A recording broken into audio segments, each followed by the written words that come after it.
দেখতেই পাচ্ছেন আপনারা কতগুলো তৈরি করা হয়েছে। কিভাবে তৈরি করা হয়েছে আমি বলে দিই। কড়াইতে অল্প পরিমাণ উষ্ণ কড়াইতে মুগ ডালটাকে প্রথমে ভেজে নেবে, ভেজে নিয়ে তারপরে সেটা মিক্সচার মেশিনে সেটাকে গুঁড়ো করে নেবে। আবার আরেকটা জায়গাতে চিনি, এলাচ আর কাজু বাদাম আপনি করলেন কি সেইটাকে গুঁড়ো করে নিলেন। এবার ওই গুঁড়ো করা মুগ কড়াইটাকে খোলাতে মানে কড়াইতে ফেলে দিয়ে অল্প ঘি দিয়ে সেটাকে নাড়তে থাকুন।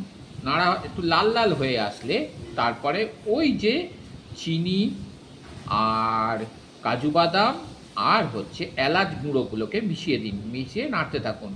দেখবেন নারকেল নাড়ুর মতন যখন একটু পাকটা এসে যাবে তখন আপনি থালাতে নিয়ে আসুন। নিয়ে আসার পর এরকম ছোট্ট ছোট্ট করে নিয়ে আপনি এইভাবে হাতেতে পাকিয়ে নিয়ে আপনি হয়ে গেল আমার মুগের লাড্ডু।